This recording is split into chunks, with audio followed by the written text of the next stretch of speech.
Hi, good afternoon. This is Hunter with Boss Services. I was just calling to let you know that I saw we have a 1 p.m. spring inspection scheduled for today, and that I can be there in about 15 minutes if that's all right. I mean, the main priority of it is just to be proactive and have some peace of mind. You don't want to be left on a 90-degree day without AC. That wouldn't be very fun. So, yeah, it's just a good idea to have someone come out and check your system out and make sure everything's running good before it's too late and it becomes an emergency call instead of being proactive and getting on top of it. The first thing I'm going to look at is I'm just going to put my meter on the contactor, just make sure that the voltage we're getting is good. I'm also just kind of looking at everything in the electrical compartment, making sure there's not a lot of corrosion or rusting happening, things like that. Making sure it's clean in here. 9 times out of 10, when you are putting a cover on your condenser for the winter, you're just creating a good home for rodents and things like that to get in there. And then you create the risk of, like we see here, this nest being built, and just other things in here that can really gunk up your contactors and things like that. And then you also have to worry about things like animal urine that can ruin the electrical components.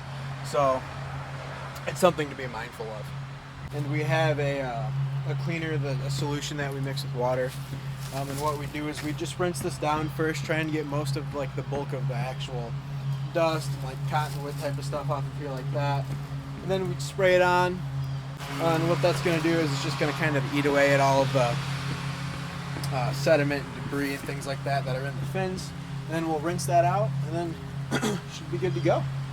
When condensers go without being maintenance for too long, typically one of the things that you tend to see go bad, for example, would be like a capacitor, which I just tested earlier.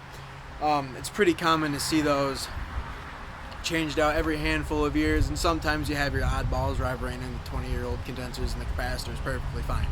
It just happens sometimes. Sometimes they get weak and they don't perform as they should. But the issue with that is when you have that motor running on a weak capacitor for so long, that motor is running under more stress, and then it damages those motors. Then they tend to fail much sooner. So, that's one of the things that I see all the time is when there's a weak capacitor, I try and get on top of it, because if it's prolonged that it's running on that capacitor for too long, then it causes irreversible damage to that motor.